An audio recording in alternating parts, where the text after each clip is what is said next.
In our gospel reading that we just read this morning, we find Jesus teaching his disciples. And we encounter another occasion where the disciples, as we are often prone to do, they ask Jesus a question that concerns their vision and their goals. But Jesus, with his vision, he sees what really matters. And he pivots and he tells them something unexpected. But it's precisely what they need to hear. What do they do? And for that matter, what do we do with the inevitable human experience of fear? So the scene for our story today is the temple. And while we don't know exactly what the temple looked like, we know that it was pretty grand. It was really, really grand. The Jewish historian Josephus, who was writing around that time, he wrote that it was covered on all sides with massive plates of gold, so that persons straining to look at it were compelled to avert their eyes as if from the solar rays. So in other words, you couldn't even look at it because this thing was so radiant. So it's not that hard to imagine people just standing around talking about it, just completely overcome by its sheer beauty. But then Jesus reminds them, don't be taken in by all this grandeur, because one day there'll be nothing left. And this is a pretty bold, and it's actually a rather dire prediction, right? But the disciples, they kind of seem pretty excited by this. Because after all, the Jewish prophets, they'd identified signs that would signal that the deliverance of Jerusalem was coming. And the destruction of the temple, it could be one of those signs. So they ask him the next obvious question. When? When is all this going to happen? When will our vision be realized and our deliverance begin? But Jesus doesn't tell them. He does reveal things to them about their future, just not in the way that they expect. He doesn't give them some sort of roadmap and tell them what the future holds. Instead, he starts naming the things that they have to fear so that he can lovingly prepare them for what's to come. In our reading today, when the disciples ask for a sign about the future, Jesus responds instead with these warnings. Beware that you are not led astray. When you hear of wars and insurrections, do not be terrified. So if you take these do nots, the things the disciples shouldn't do, and you flip them around to things that they should do, you get a message that sounds something like this. Do not be led astray by false prophets becomes do be faithful to me. Do not be terrified becomes do be calm when it seems like the world is falling apart. It's as if Jesus is saying, you asked me to tell you the future? I tell you to be faithful to me. Be calm. And I feel like Jesus probably could have ended the conversation there. That seems sufficient. That would make for a tidy sermon, right? I could just stop there. When you think about the future, be faithful, be calm. But Jesus doesn't end there. He presses on. And he begins naming the things they have to fear. Nation will rise against nation, kingdom against kingdom. There will be earthquakes, famines, and plagues, dreadful portents, great signs from heaven. So Jesus certainly doesn't sugarcoat it, right? He acknowledges all of the pain and all of the destruction that will occur from living in this disordered and broken creation. And as if this wasn't bad enough, Jesus keeps pressing on and he makes it personal. And you, he tells them, because of me, you will be arrested, persecuted, and imprisoned. You will be betrayed by your closest family and friends. Some of you will even be put to death. So what is Jesus doing here? He's naming their fears. Fears they don't even know they should have. And these are pretty much the worst fears anyone could have, right? Loss of freedom, betrayal, rejection by the people you love the most, death. Why is Jesus doing this? It seems that Jesus is doing this so that he can reassure them with the words that follow. Yes, you will endure these things, but, he tells them, not a hair of your head will perish. By your endurance, you will gain your souls. By becoming Jesus' disciples, they were not promised an easy road. Quite the opposite. But by remaining faithful to him through their trials, Jesus tells them, not that they'll have some really meaningful growth experiences or you'll become even better disciples. He tells them something much more extraordinary. Not a hair of your head will perish. And Jesus can say that because he lived with perfect trust in the Father. The same trust that allowed him to walk through the terror of the cross, knowing that death was not the end, but rather a necessary step to a new and resurrected life. As it turns out, we know that a number of the disciples did face persecution and imprisonment and even death. The things Jesus predicted did come to pass. But I have to imagine that the disciples had the strength and courage to endure them because they could hear the words of Jesus in their ear when facing the cross or the sword or the spear. Not a hair of your head will perish. By your endurance, you will gain your souls.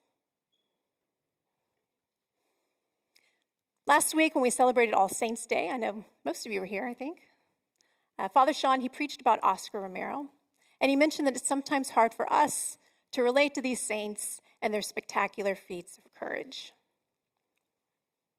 Similarly, when we look at the disciples and the fears they had to face, imprisonment, martyrdom, we might be tempted to dismiss our own fears as inconsequential by comparison. But fear is part of every human experience.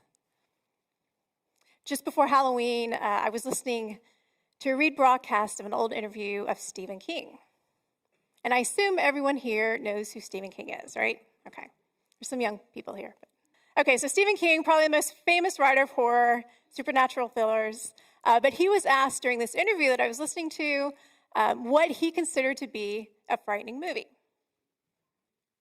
And his answer was the movie Iris.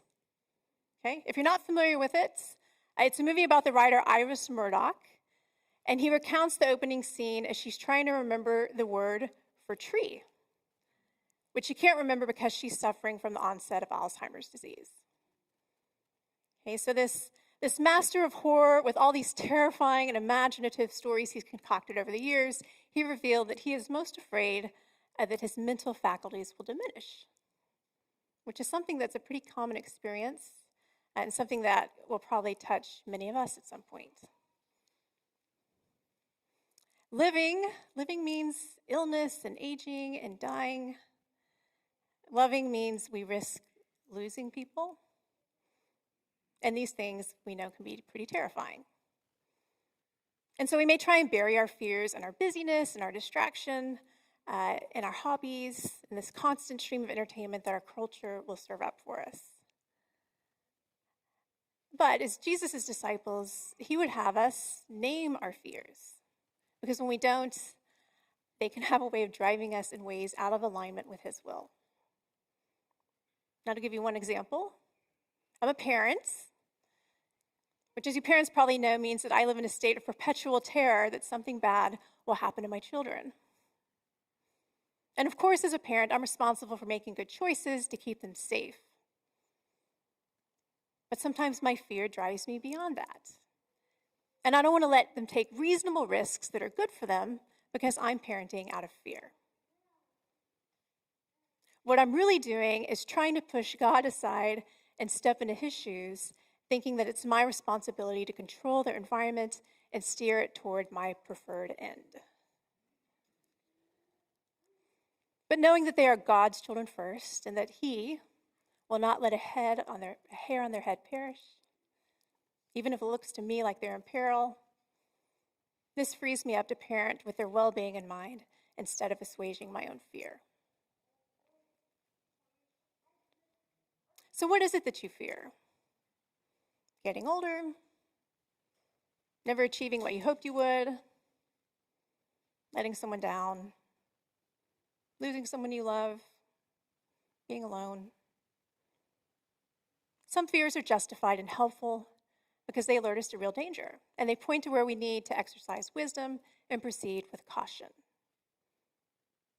but other fears drive us to behave in ways that are out of alignment with God's will for our lives.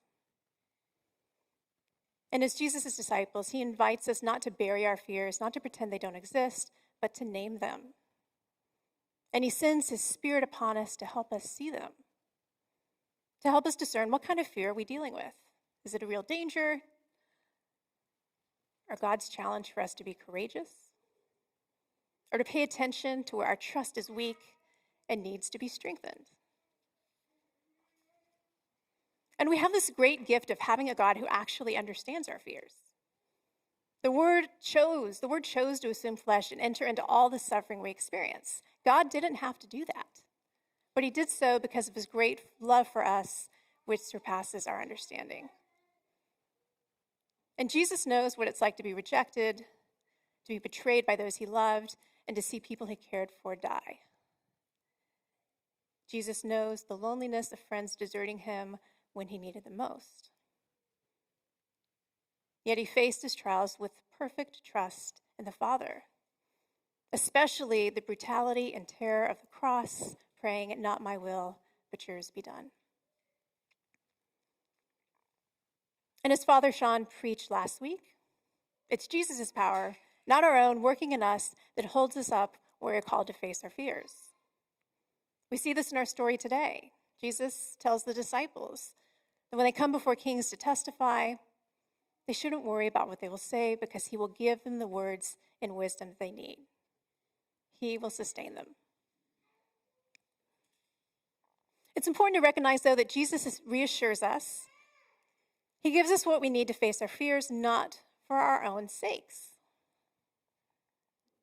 It's not so that we can have some personal growth opportunities, become the best versions of ourselves.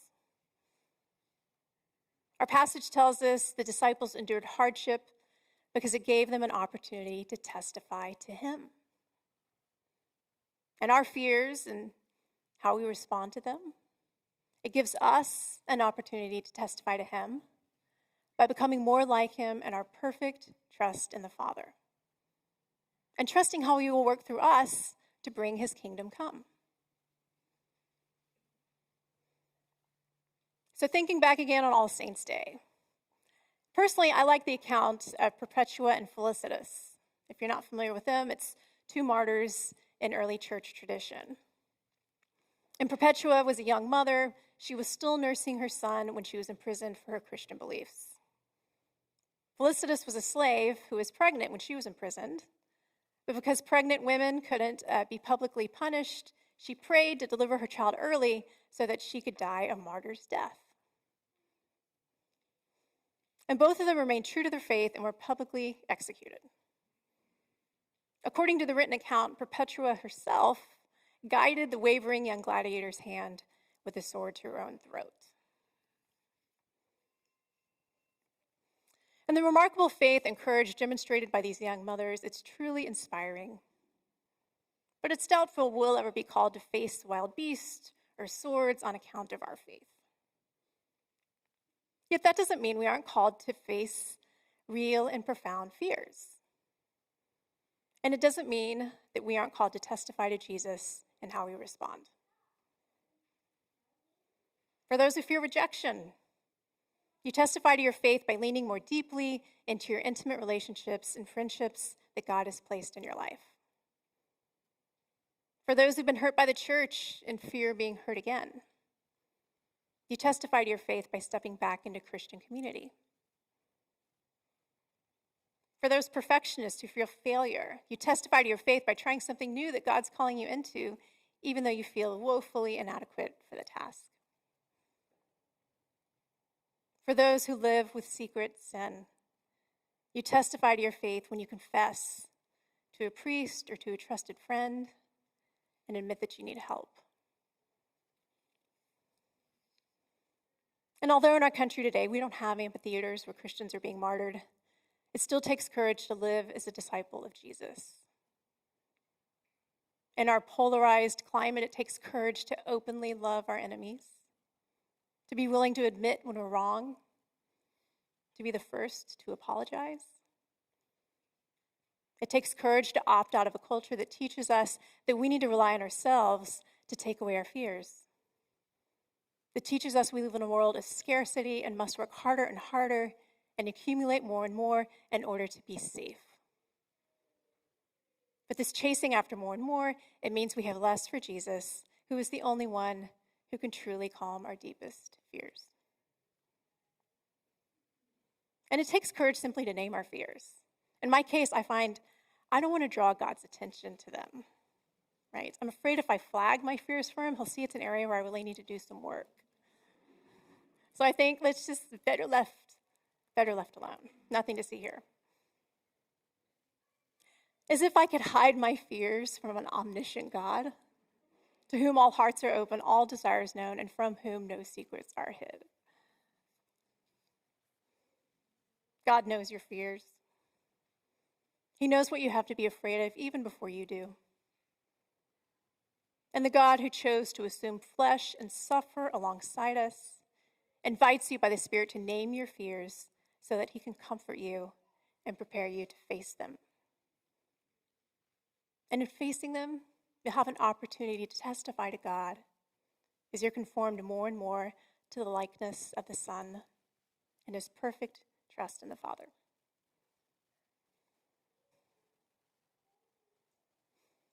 As we take a moment of silence, I invite you to ask the Spirit to help you name your fears. And consider, are there places where you need Jesus' comfort? Are there places where you need Jesus' courage? Where God might be calling you to testify to him and how you face your fears? And hear these words again. Not a hair of your head will perish. By your endurance, you will gain your souls.